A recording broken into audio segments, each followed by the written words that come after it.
Era febrero de 1983. El agua no bajaba por los desagües de Cranley Gardens en el norte de Londres. Los vecinos se quejaban del mal olor que emanaba de las tuberías, y cuando el plomero Mike Tran levantó la tapa de la alcantarilla, lo que encontró lo perseguiría para siempre. Fragmentos de carne humana obstruyendo completamente el drenaje. En el ático del apartamento vivía un hombre aparentemente normal, un funcionario civil, ex policía de modales educado y apariencia pulcra. Pero este hombre guardaba un secreto macabro que había mantenido oculto durante 5 largos años. Él había desvivido a al menos 15 hombres jóvenes, la mayoría indigentes o marginados que nadie echaría de menos. Esta es la historia del asesino serial más prolífico de la historia moderna británica. Un hombre que no mataba por dinero, venganza o poder, sino por la más perturbadora de las razones, la soledad.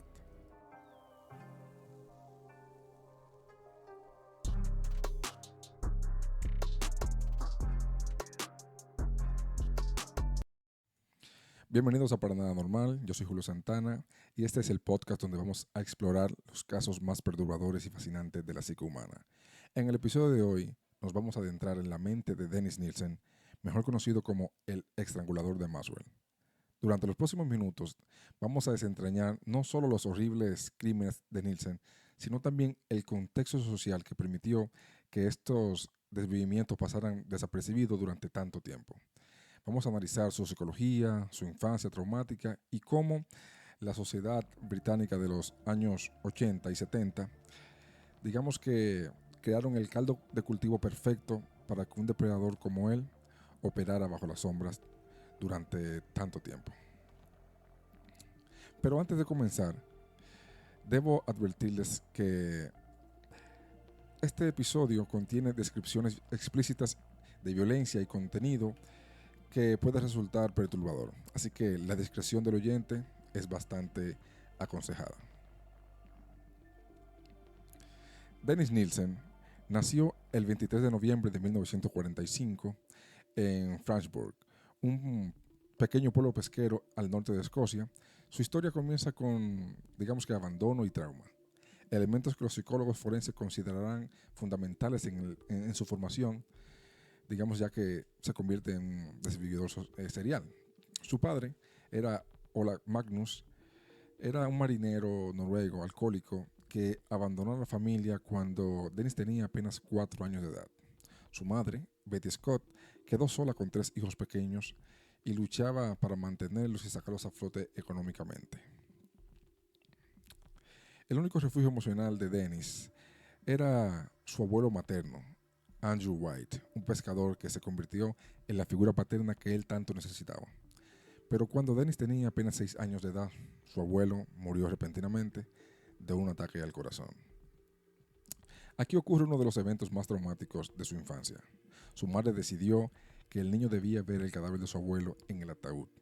Según los psiquiatras que más tarde estudiarían el caso, esa experiencia temprana con la muerte y la idea de que los seres queridos se ven mejor cuando están quietos y en silencio marcaría profundamente su psique. Dennis comenzó a mostrar comportamientos un tanto extraños desde muy temprana edad. Era un niño solitario, obsesionado con la muerte y con una fascinación morbosa por los cadáveres de animales que encontraba en la playa. También comenzó a experimentar una confusión sobre su sexualidad, algo que era en la Escocia conservadora de los años 50 una fuente de angustia, por así decirlo. A los 14 años, Nielsen tuvo su primera experiencia sexual significativa, una relación con un compañero de escuela que terminó abruptamente cuando el otro chico se mudó, y este patrón de abandono se repetiría constantemente en su vida, alimentando así una obsesión creciente por retener a las personas que amaba, sin importar los medios. En el 1961, a los 16 años, Dennis se unió al ejército británico, específicamente al regimiento de la cocina real. Durante sus 11 años de servicio militar, desarrolló habilidades que más tarde resultarían, digamos que, macabra para lo que él iba a hacer. Aprendió técnicas de carnicería, manejo de cadáveres y métodos de desmembramiento que supuestamente eran para preparar raciones militares. Sus compañeros de regimiento lo recordarían como un soldado disciplinado, pero un tanto extraño, obsesionado con la limpieza y con tendencias homosexuales que mantenía cuidadosamente ocultas. Durante este periodo, Nielsen también desarrolló un problema serio con el alcohol y se convertiría en un factor constante en sus futuros crímenes. En 1972, Dennis Nielsen dejó el ejército y se mudó a Londres, donde consiguió un trabajo como oficial de seguridad y posteriormente como funcionario civil en el Job Center, la oficina de empleo británica. Irónicamente, su trabajo consistía en ayudar a personas desempleadas y marginadas, exactamente el tipo de víctimas que más tarde él iba a elegir. Se estableció en Melrose Avenue, en el barrio de Clickwood, donde vivía solo en un apartamento en la planta baja, y sus vecinos lo describirían como un hombre pulcro, educado, aparentemente normal, aunque notaban que él rara vez tenía visitas y que a menudo se le veía hablando solo. Durante este periodo, Nielsen intentó establecer relaciones románticas duraderas, pero todas terminaban en la misma manera. Sus parejas lo abandonaban, citando su comportamiento cada vez más y más y más posesivo y muy extraño. La soledad se convirtió en una obsesión patológica y en el 75 conoció a David Galichan, un joven con quien mantuvo una relación de 2 años. Por un tiempo parecía que Nielsen como que había encontrado una estabilidad emocional que él tanto estaba buscando, pero incluso durante esa relación comenzó a mostrar comportamientos preocupantes, fantasías sobre retener a Galichan contra su propia voluntad y una fascinación creciente con la idea de que las personas eran más hermosas cuando estaban inmóviles. Cuando Galichan finalmente lo dejó en el 77, Nielsen cayó en una depresión profunda. Comenzó a beber más, a frecuentar bares gays en el área de Soho y a llevar extraños a su apartamento con mayor frecuencia. Sus vecinos notaron que su comportamiento se volvía, digamos que cada vez más y más errático, y fue durante este periodo de aislamiento extremo que Nielsen comenzó a desarrollar las fantasías que eventualmente lo iban a llevar al desvivimiento. En sus diarios, que fueron encontrados después de su arresto, él escribiría extensamente sobre su deseo de tener compañía permanente y su frustración con las personas que siempre se iban.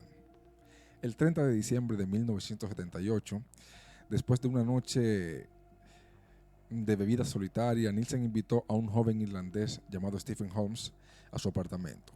Lo que ocurrió esa noche marcaría el comienzo de una de las series de desvivimiento más perturbadoras en la historia criminal británica. Stephen Holmes tenía apenas 14 años, aunque él aparentaba de una edad más avanzada, era un joven irlandés que había llegado a Londres en busca de trabajo y se encontraba en una situación desesperada. Cuando Nielsen lo abordó en una cantina cerca de la estación de Charing Cross, Holmes vio una oportunidad de conseguir un lugar donde pasar la noche y quizás algo de comer. Nielsen más tarde describiría esa noche con escalofriantes detalles a los psiquiatras. Según su testimonio, después de beber considerable cantidad de alcohol, ambos se fueron a dormir, Holmes en el sofá, Nielsen en su habitación, pero durante la madrugada, Nielsen se despertó con, digamos que, una angustia abrumadora antes de la idea de que Holmes se marcharía por la mañana. No podía soportar la idea de despertar y encontrarlo desaparecido, escribiría más tarde en sus confesiones. Sería como perder a mi abuelo otra vez, como ser abandonado por mi padre, o como cuando David me dejó. Así que él se dirigió a la cocina, tomó su corbata favorita del armario y regresó a la sala donde Holmes dormía profundamente. Y lo que siguió fue la realización de una fantasía que había estado desarrollando durante meses. Nielsen envolvió la corbata alrededor del cuello del joven mientras se dormía y comenzó a estrangularlo. Holmes se despertó y luchó desesperadamente, pero Nielsen era más fuerte y estaba bastante determinado. El proceso duró varios minutos, durante los cuales Nielsen posteriormente admitiría haber experimentado una extraña mezcla de excitación sexual y alivio emocional. Una vez que Holmes murió, algo extraordinario ocurrió en la mente de Nielsen. En lugar de remordimiento o el pánico que uno esperaría, experimentó una profunda sensación de paz. Por primera vez en años no se sentía solo. Tenía a alguien que no podía abandonarlo. Durante las siguientes 24 horas, Nielsen mantuvo el cuerpo en su apartamento, hablándole, acariciándolo, incluso masturbándose sobre él. En su mente distorsionada, Holmes no había muerto. Simplemente había entrado en un estado más perfecto donde él no podía irse. Pero la realidad de la situación eventualmente se impuso. El cuerpo comenzó a descomponerse y Nielsen se vio forzado a enfrentar lo que había hecho. Con las habilidades de carnicería que él había aprendido en el ejército, desmembró meticulosamente el cuerpo. Los restos fueron quemados en una fogata en el jardín trasero de su apartamento y lo mezcló con basura y escombros para disimular así el olor. Y los vecinos más tarde recordarían haber notado un olor extraño durante varios días, pero nadie sospechó la verdad de lo que había hecho Nielsen. Stephen Holmes nunca fue reportado como desaparecido. Era exactamente el tipo de víctima que Nielsen había elegido instintivamente. Alguien marginal, sin familia cercana, sin ninguna familia cercana que lo estuviera buscando. Alguien cuya ausencia pasaría desapercibida en una ciudad de millones de habitantes. Stephen Holmes debería haber sido un acto único de locura temporal, pero para Dennis Nielsen se había convertido en la solución perfecta a su problema de soledad crónica. Durante los siguientes 3 años, perfeccionaría su método y cobraría al menos 14 vidas más. Su modus operandi se estableció rápidamente y frecuentaba bares gay en el centro de Londres, especialmente en el área como South Kings y Cross, donde abundaban los jóvenes vulnerables, indigentes, prostitutos, inmigrantes indocumentados y hombres que ocultaban su sexualidad. Nielsen tenía un don natural para identificar a las víctimas perfectas. Buscaba jóvenes que parecían perdidos, desesperados o simplemente necesitados de compañía humana. Él les ofrecía una comida caliente, un lugar donde dormir, alcohol y, más importante, alguien que parecía escucharlo sin juzgarlo. Kenneth O'Kenden, de 23 años, se convirtió en la segunda víctima en diciembre de 1979. Era un turista canadiense que había ido a Londres de vacaciones. A diferencia de Holmes, O'Kenden sí tenía familia que se preocupara por él, pero la policía británica trató su desaparición como un caso rutinario de turista que decidió simplemente extender sus vacaciones.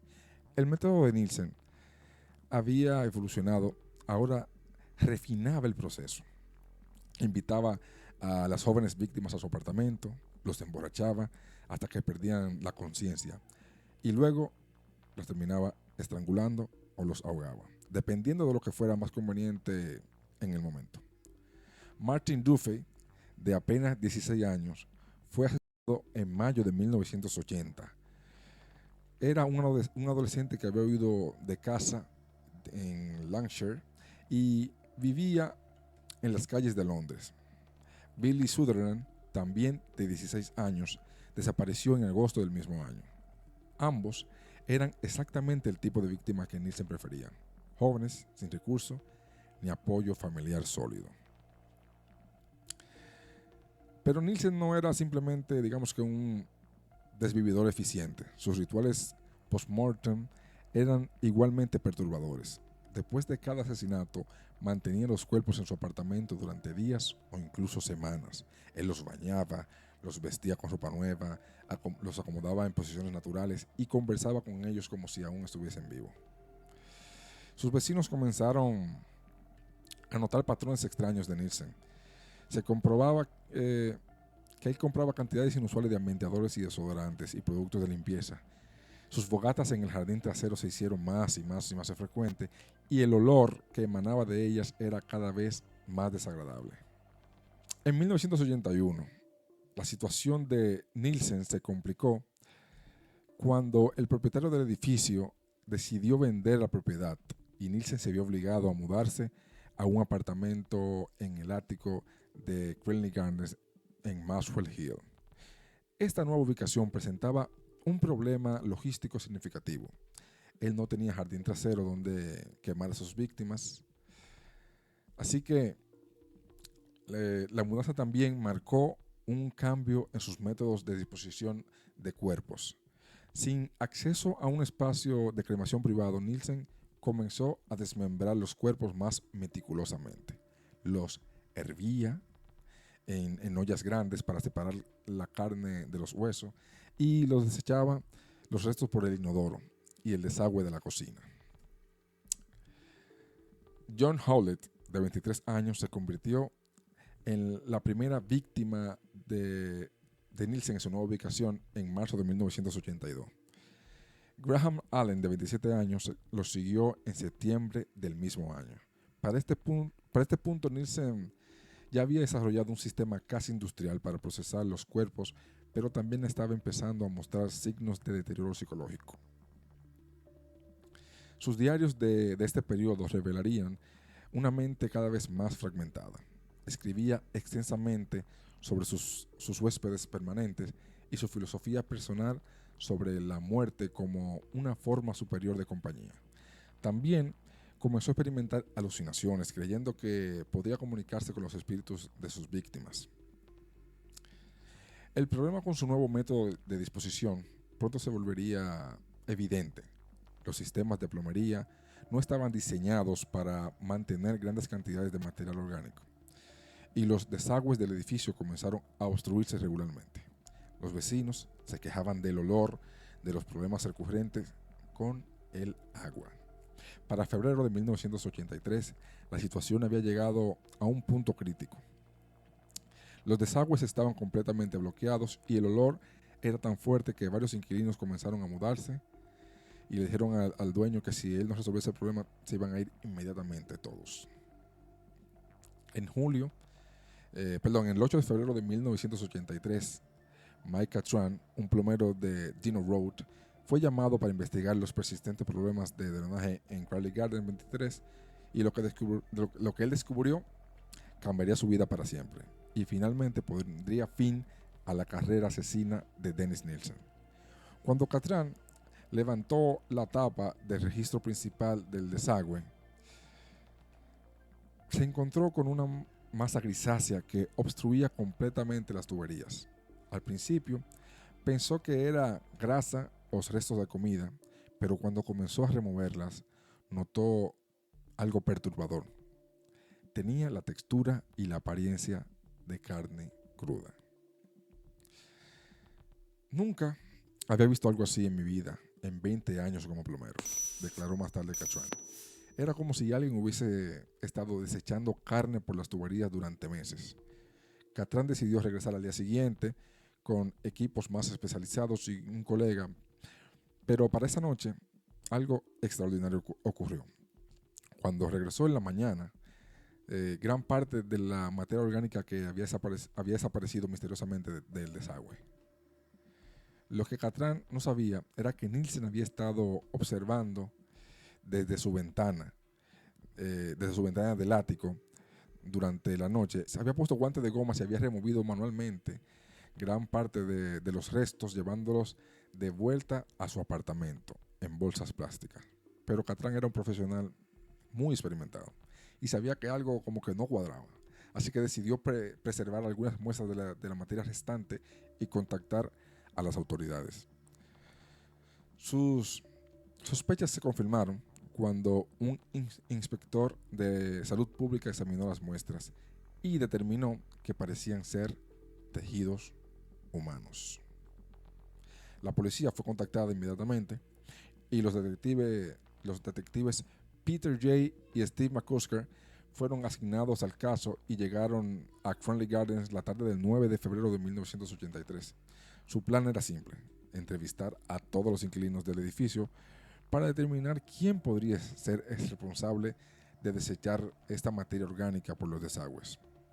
Comenzaron por los apartamentos de la planta baja y luego fueron subiendo sistemáticamente. Cuando tocaron la puerta del apartamento de Nielsen, en el ático, fueron recibidos por un hombre aparentemente normal, bien vestido, de modales educados, que parecía genuinamente preocupado por ayudar con la investigación. Dijo él: Por supuesto, oficiales, pasen. les dijo Nielsen con una cortesía que rayaba, digamos que en lo excesivo. No puedo imaginar quién haría algo tan desagradable. Pero los detectives eran muy experimentados, así que notaron inmediatamente varias señales de alarma. El apartamento olía fuertemente a desinfectantes y a ambientador, y Nielsen parecía un tanto nervioso a pesar de sus intentos para parecer más cooperativo de la cuenta. Durante la entrevista inicial, Nielsen mantuvo su fachada de ciudadano modelo. Trabajaba para el gobierno, había servido en el ejército, no tenía antecedentes penales, pero cuando los detectives mencionaron específicamente los restos humanos encontrados en los desagües, su comportamiento cambió sutilmente. Dijo él: ¿restos humanos?, preguntó así, su voz traicionándole en el primer indicio de pánico. Seguramente debe ser un error. Quizás restos de pollo o de algún otro animal. Así que los detectives intercambiaron miradas y su experiencia les decía que habían encontrado a su sospechoso principal. Pero necesitaban más evidencias antes de poder hacer algún cateo o algún arresto. Así que decidieron regresar al día siguiente con una orden de cateo. Pero Nielsen, dándose cuenta de que su tiempo se agotaba, cometió un error fatal. Esa noche intentó deshacerse de más evidencia quemando ropas y objetos personales de sus víctimas en una fogata improvisada en el patio trasero del edificio. Los vecinos notaron el fuego y contactaron a los bomberos, quienes a su vez alertaron a la policía. Cuando los detectives Jason y McCusker llegaron a la mañana del 10 de febrero, encontraron cenizas que contenían fragmentos de hueso humano y objetos personales parcialmente quemados. Con esta evidencia adicional, obtuvieron una orden de cateo completa para el apartamento de Nielsen y lo que encontraron superó sus expectativas. Las bolsas plásticas contenían partes de cuerpo humano escondidas en el armario, restos adicionales en ollas en la que él cocinaba y un olor a descomposición que impregnaba todo el apartamento. Cuando confrontaron a Nielsen con esta evidencia abrumadora, su fachada finalmente se derrumbó y en una de las confesiones más escalofriantes de la historia criminal británica, admitió calmadamente: Es una larga historia. Mejor siéntanse. Les va a tomar tiempo. Dennis Nielsen fue arrestado finalmente el 10 de febrero de 1989, acusado del asesinato de Stephen Holmes y Kenneth O'Connor. Durante los siguientes días, él confesaría un total de 15 asesinatos cometidos durante un periodo de 5 años. La confesión de Dennis fue tan detallada como perturbadora. Durante más de 30 horas de interrogatorios, relató meticulosamente cada desvivimiento, describiendo no solo cómo había desvivido a sus víctimas, sino también sus rituales post-mortem y sus motivaciones psicológicas. Así que los investigadores se encontraron con un caso sin precedente en la criminología británica, a diferencia de otros desvividores seriales que trataban de ocultar sus crímenes.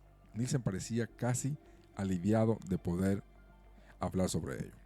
Su cooperación fue total, proporcionando detalles que solo el asesino podría conocer. Y el detective Peter J., quien dirigió la investigación, más tarde describiría a Nielsen como el sospechoso más articulado y paradójicamente colaborativo que había encontrado en su carrera.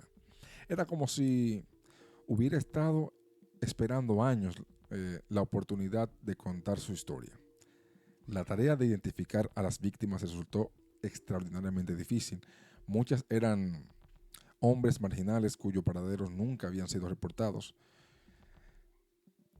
Así que la policía tuvo que rastrear reportes de personas desaparecidas que se remontaban a 5 años, cruzando con descripciones físicas con los fragmentos de información que Nielsen podía proporcionar.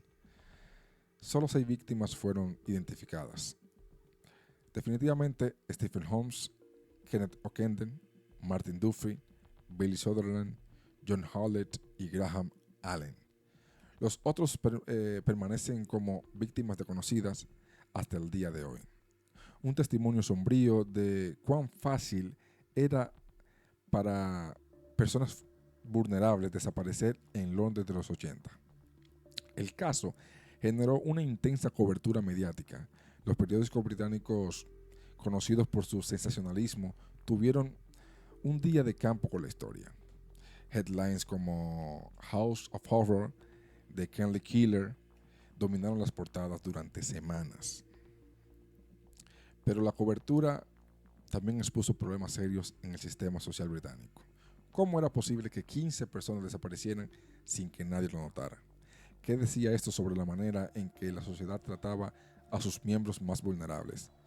El juicio de Nielsen comenzó el 24 de octubre de 1983 en el Old Bailey, la Corte Criminal Central de Inglaterra, y el caso atrajo atención internacional con periodistas de todo el mundo, cubriendo lo que muchos consideraban el juicio del siglo, en términos, digamos, de crímenes, de criminales seriales.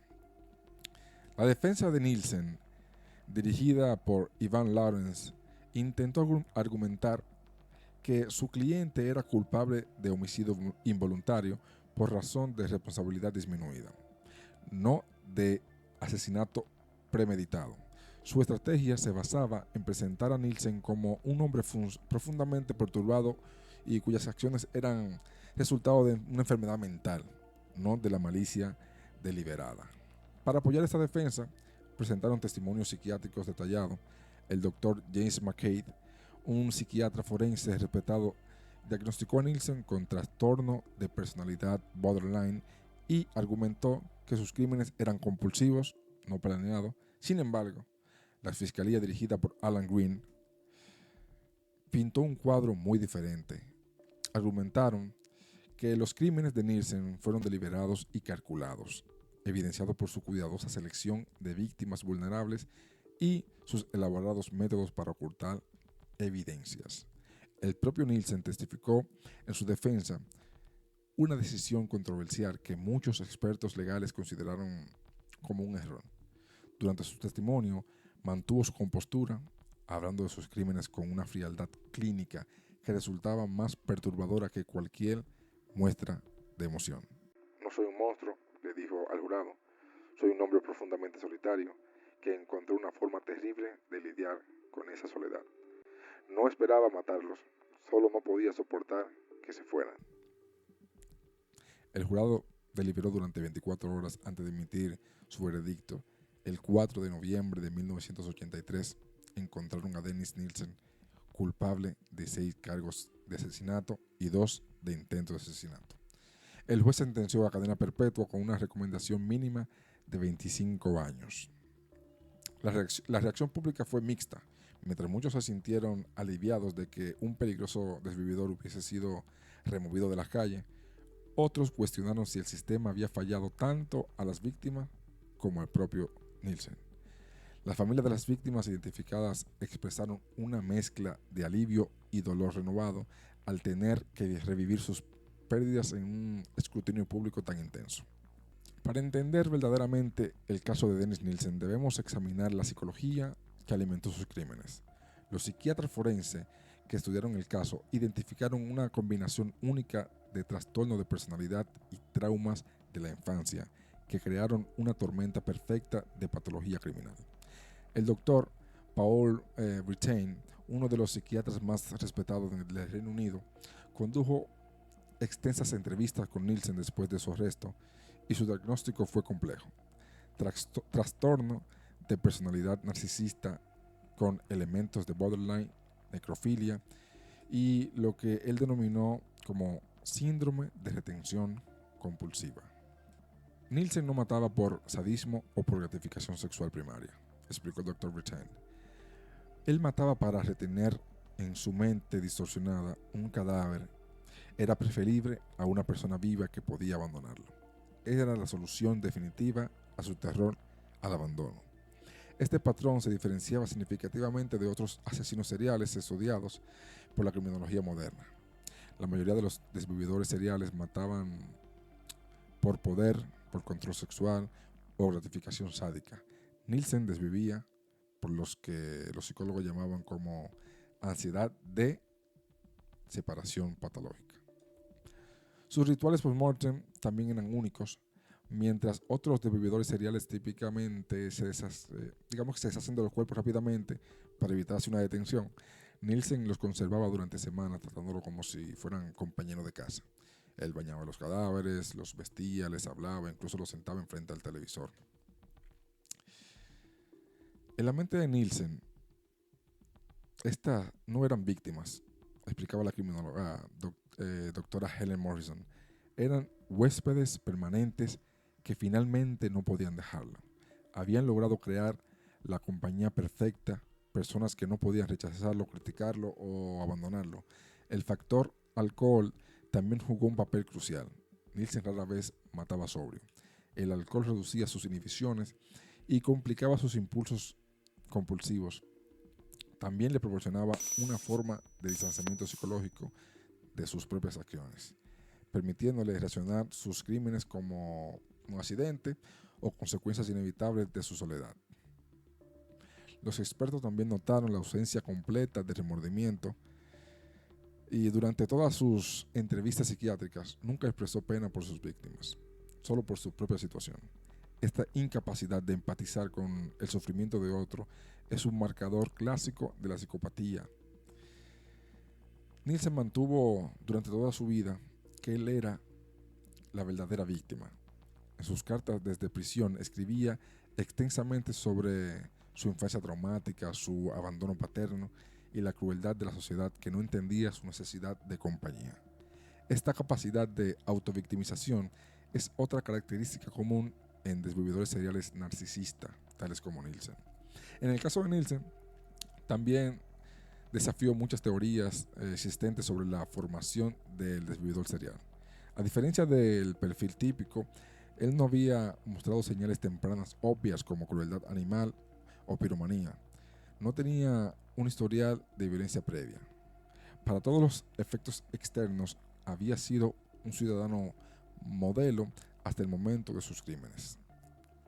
Esta aparente normalidad externa, combinada con una patología interna extrema, lo convirtió en lo que los criminólogos llaman un desvividor serial organizado, de alta funcionalidad. Podía mantener empleos, relaciones sociales y superficiales y una fachada de respetabilidad mientras simultáneamente cometía algunos de los crímenes más perturbadores de la historia británica. Los crímenes de Dennis Nielsen no ocurrieron en un vacío, fueron facilitados por el contexto social, específicamente en Londres de los años 70 y 80. Para entender completamente el caso debemos examinar la sociedad que permitió que esos asesinatos pasaran desapercibidos durante tanto tiempo. La Gran Bretaña de esta época estaba experimentando cambios sociales masivos. La homosexualidad había sido parcialmente despenalizada en el 67, pero la discriminación social seguía siendo muy severa. Muchos hombres gays vivían doble vida ocultando su sexualidad de familias y empleadores, lo que los hacía particularmente más vulnerables a depredadores como Nielsen. La crisis económica de los años 70 había creado una población significativa de jóvenes desempleados y indigentes, y el sistema de bienestar social británico, aunque relativamente generoso comparando con otros países, tenía algunas enormes lagunas cuando se trataba de personas marginales, inmigrantes indocumentados, fugitivos y aquellos que por diversas razones no podían o no querían acceder a servicios sociales oficiales. Estas poblaciones vulnerables se concentraban en ciertas áreas de Londres, particularmente alrededor de las estaciones de tren principales como King Cross y las zonas de entretenimiento nocturno como Soho. Eran estos lugares donde Nielsen cazaba, sabiendo que él podía encontrar personas que nadie echaría de menos. La policía metropolitana de Londres también enfrentaba limitaciones significativas. Los sistemas de comunicación entre diferentes divisiones eran primitivos y no existía una base de datos centralizada de personas desaparecidas. Un joven que desaparecía en el norte de Londres podría no ser conectado con un caso similar en el sur de la ciudad. Además, existía un sesgo institucional significativo en cómo la policía trataba los reportes de personas desaparecidas de población marginales. Los hombres jóvenes, especialmente aquellos percibidos como homosexuales o sin domicilio fijo, eran frecuentemente clasificados como personas que habían decidido desaparecer, en lugar de víctimas potenciales. Este contexto social creó lo que los criminólogos se llaman un ambiente de caza ideal para un depredador como Nielsen. Él tenía acceso a víctimas vulnerables, un sistema de aplicación de la ley fragmentado y actitudes sociales que minimizaban la importancia de las personas que él atacaba. La prensa británica de la época también jugó un papel complicado. Los periódicos sensacionalistas estaban más interesados en historias que vendían periódicos que en investigar desapariciones de las personas marginales. Los casos de jóvenes desaparecidos rara vez recibían la cobertura que podría haber alertado al público sobre un patrón de desapariciones. La ironía es que Nielsen trabajaba para el sistema mismo que debería haber protegido a sus víctimas. Como funcionario de Job Center, interactuaba diariamente con exactamente el tipo de personas que luego victimizaban. Jóvenes desempleados, marginales, personas en crisis. Su trabajo le daba acceso no solo a víctimas potenciales, sino también a información sobre cuán probable era que fueran reportadas como desaparecidas. Los expertos en política social han argumentado que los crímenes de Nielsen expusieron fallos fundamentales en la red de seguridad social británica. El caso llevó a reformas significativas en cómo las autoridades manejaban los reportes de personas desaparecidas y en la coordinación entre diferentes agencias gubernamentales. También se destacó la necesidad de servicios de apoyo específicos para poblaciones vulnerables, especialmente jóvenes LGBTQ+, y personas sin hogar. La tragedia fue que muchas de las víctimas de Nielsen habían buscado ayuda del sistema social poco antes de sus muertes, pero no recibieron el apoyo que necesitaban. El caso de Nielsen se convirtió en un catalizador para cambios en las actitudes sociales hacia las poblaciones marginales y en la comprensión de que todos los miembros de la sociedad merecen protección, independientemente de su estatus social. Dennis Nielsen fue enviado a la prisión de Wormwood Scrubs en Londres, donde comenzaría lo que sería una sentencia de por vida. Su adaptación a la vida carcelaria fue sorprendentemente tranquila, algo que desconcertó tanto a guardias como a psicólogos penitenciarios. A diferencia de muchos otros debiidores seriales que luchan contra la estructura de la prisión, Nielsen parecía, digamos que un tanto aliviado. Por primera vez en años no tenía que preocuparse por la soledad que había impulsado a cometer sus crímenes. La prisión le proporcionaba compañía, rutina y paradójicamente una paz mental. Durante sus primeros años de prisión, Nielsen escribió extensamente. Completó una autobiografía de más de 400 páginas titulada Historias de una mente asesina, donde intentó explicar sus crímenes desde su propia perspectiva. También escribió poesía, cuentos cortos y mantuvo correspondencia con criminólogos, periodistas y estudiantes universitarios fascinados por su caso. Sus escritos revelan una mente que nunca aceptó completamente la responsabilidad por sus acciones. Consistentemente se presentaba como víctima de circunstancias, una persona fundamentalmente buena que había sido impulsada a actos terribles por fuerza fuera de su control. En el 1994, Nielsen fue transferido a la prisión de máxima seguridad HMP Full Sutton en Yorkshire, donde pasaría el resto de su vida. Allí desarrolló una rutina estricta, trabajaba en la biblioteca de la prisión, estudiaba historia y literatura y continuaba escribiendo. Los guardias lo escribían como un prisionero modelo, nunca causaba problemas, seguía las reglas meticulosamente e incluso ayudaba a mediar conflictos entre otros reclusos. Este comportamiento ejemplar contrastaba dramáticamente con la naturaleza de sus crímenes. Durante las siguientes décadas, Nielsen se convirtió en un objeto de estudio para criminólogos de todo el mundo. Su caso fue incluido en libros de textos universitarios, documentales y estudios académicos sobre la psicología y de los asesinos seriales. En mayo del 2018, a los 72 años de edad, Nielsen murió en prisión de una embolia pulmonar. Había cumplido ya 34 años de una sentencia de cadena perpetua, nunca mostrando remordimiento genuino por sus víctimas ni buscando, digamos que, el perdón de las familias. Su muerte cerró un capítulo en la historia criminal británica, pero su legado continúa influenciando campos que van desde la criminología forense hasta la política social. Las reformas implementadas como resultado de su caso han ayudado a prevenir que otros depredadores similares operen con la misma impunidad. El caso de Dennis Nielsen transformó fundamentalmente nuestra comprensión de los bebedores seriales y dejó un impacto duradero en múltiples disciplinas académicas y profesionales. En la criminología forense, Nielsen estableció un nuevo subtipo de bebedor serial, el asesino por retención. A diferencia de los perfiles tradicionales motivados por poder, por control sexual o sadismo, Nielsen mataba impulsado por una patología una patología de abandono tan severa que prefería cadáveres a personas vivas que podrían irse y abandonarlo. Su caso también demostró la importancia del contexto social en facilitar crímenes seriales.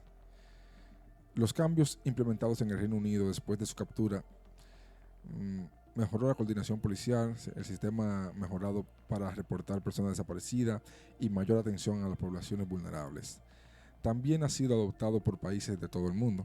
En psicología clínica, el caso de Nielsen proporcionó insights únicos sobre el trastorno de personalidad narcisista y sus intersecciones con tendencias homicidas. Su extenso escrito de prisión se convirtieron en material de estudio invaluable para entender la mente criminal de un desvividor serial. Para las fuerzas policiales, Nielsen representó un desafío a los métodos tradicionales de investigación criminal. Su cooperación completa con las autoridades era inusual, pero también demostró la importancia de técnicas de interrogatorio especializadas para casos de asesinos seriales.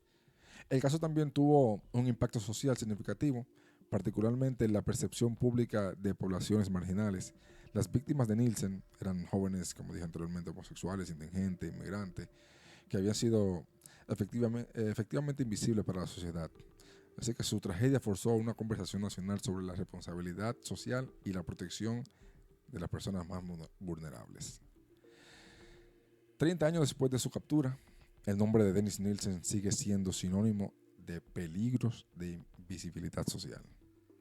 Su caso es estudiado no solo como un ejemplo de la patología criminal extrema, sino como una advertencia sobre lo que puede ocurrir cuando la sociedad falla en proteger a sus víctimas y a sus miembros más vulnerables. Para las familias de las víctimas identificadas, el legado es más complejo. Algunos han encontrado cierta paz en saber que el asesino fue capturado y nunca saldrá de prisión. Otros luchan con preguntas que nunca serán respondidas sobre los últimos momentos de sus seres queridos, cómo fueron.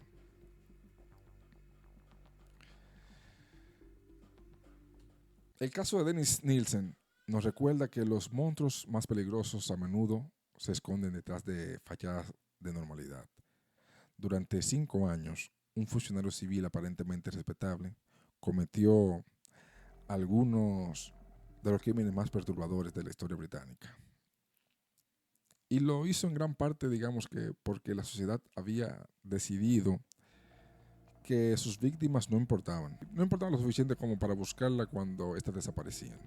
La verdadera lección del caso de Nielsen no solo es sobre la psicología de un desvividor individual, sino la responsabilidad colectiva de proteger a los más vulnerables entre nosotros.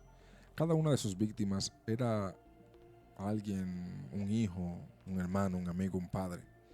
Todos merecían mejor de lo que recibieron, tanto del sistema como del hombre que terminó con sus vidas. Esto ha sido Para Nada Normal. Yo soy Julio Santana. Gracias por acompañarme en esta exploración de uno de los casos más complejos y perturbadores de la criminología moderna. Nos vemos en el próximo episodio, donde continuaremos explorando los rincones más oscuros de la naturaleza humana.